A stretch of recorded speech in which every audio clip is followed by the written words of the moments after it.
Hi everyone! Good morning! I'm back! This is Sam Brusas and welcome back to my YouTube channel. Oh my gosh, this is it guys, pag-uusapan natin ngayon.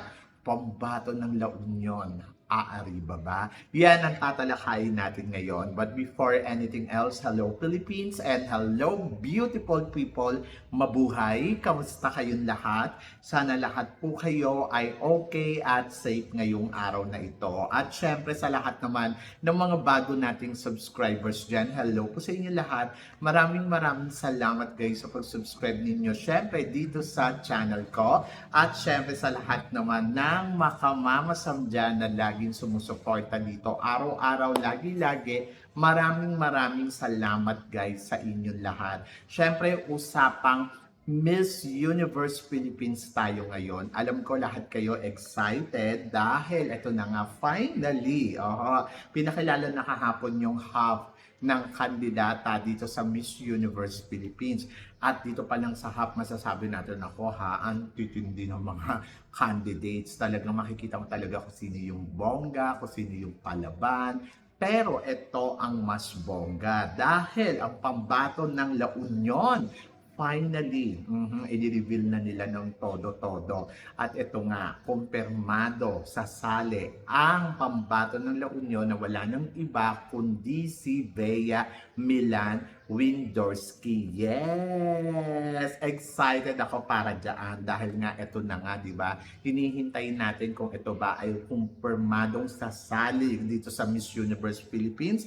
At syempre, ang reaction ko dyan ay bongga. Dahil kumpirmado nga ang sasali si Bea Milan. And then, ayun, syempre excited tayo. Ngayon pa lang, masasabi na natin na medyo malakas ang pambato ng lalawigan ng La Union dito sa Miss Universe Philippines dahil nga meron nga silang pambato na talagang masasabi natin pwedeng maging Miss Universe Philippines ngayong taon na to.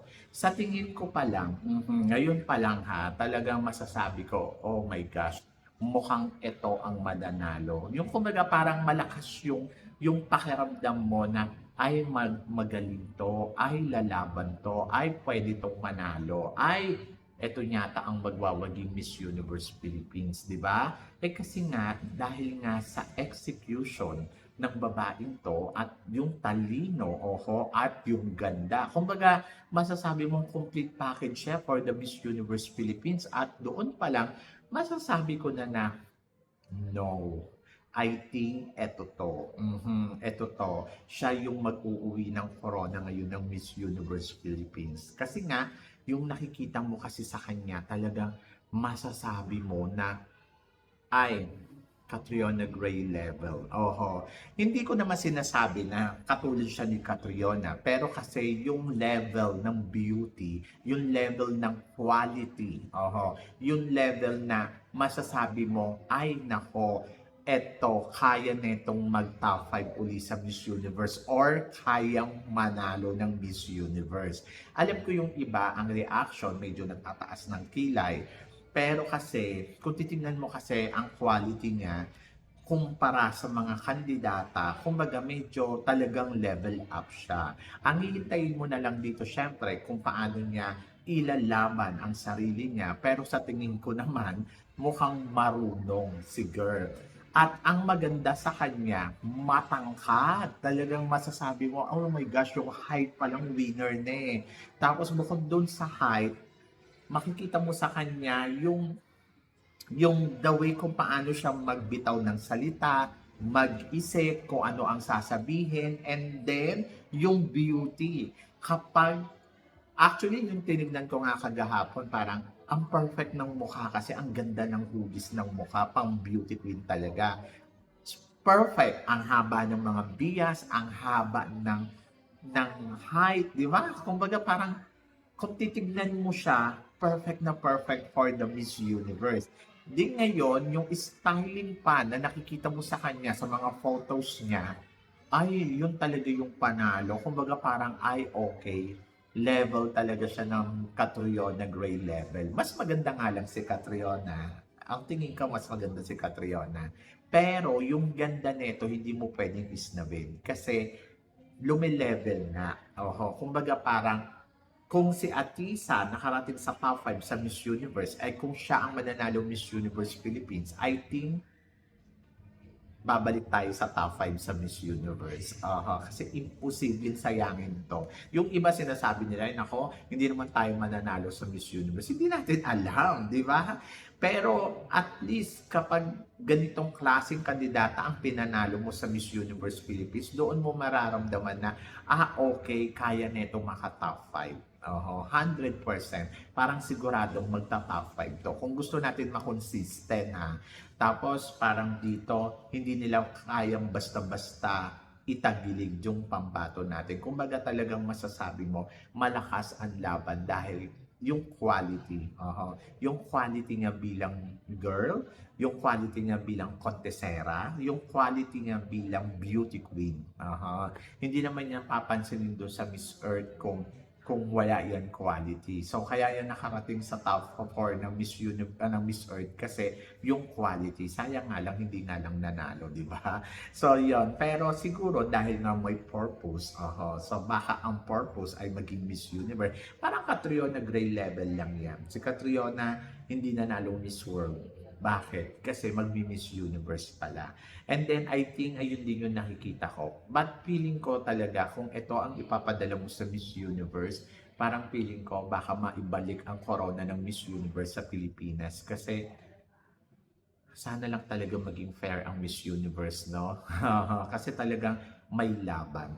But, tingin ko, kung hindi man winner, kayang maka-top 5. So, yun yung importante sa akin yung maibalik lang talaga tayo sa top 5. Yung makonsistent. And then, sana makapili talaga ang Miss Universe organization ng kandidata na ilalaban talaga natin na, alam mo yon na parang kayang i-maintain ang pagiging yung pagiging nating top 5 sa Miss Universe. Kasi, dapat doon nakikita natin. At saka, kung sakaling si Rose kasi kung sakali kasi si Bea ang ilalaban mo, 'di ba?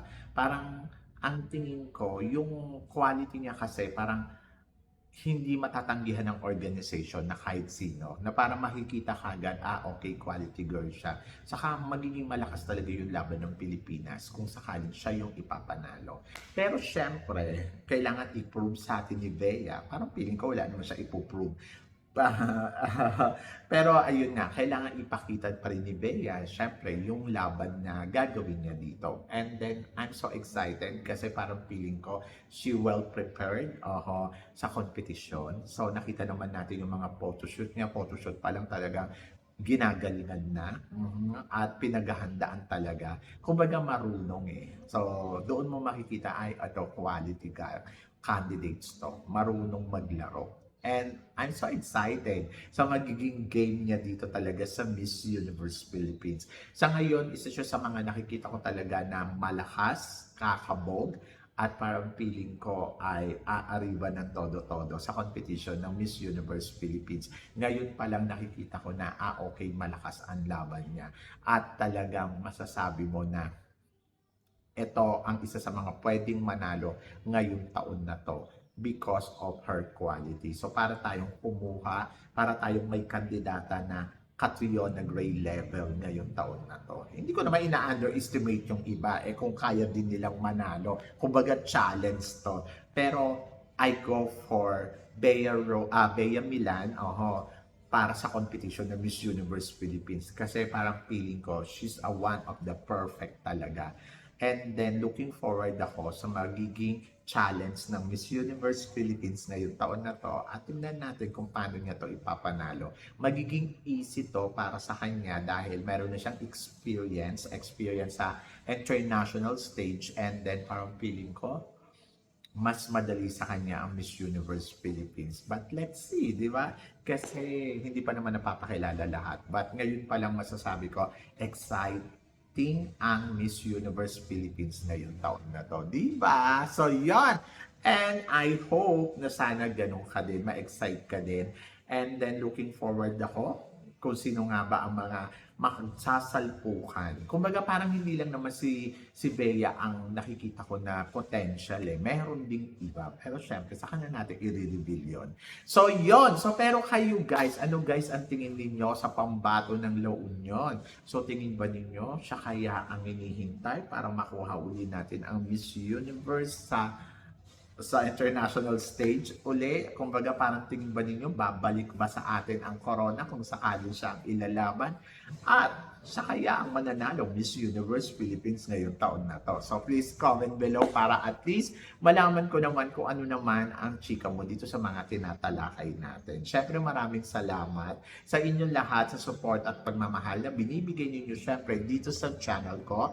At sa mga hindi pa nakaka-subscribe, please don't forget to click like and subscribe my channel at i-click nyo na rin po ang notification bell to more updated syempre sa aking mga chika. Sabi nyo ganon, always keep smiling and laban lang. So guys, hanggang dito na lang, hanggang sa muli nating chikahan. See you tomorrow. Thank you guys.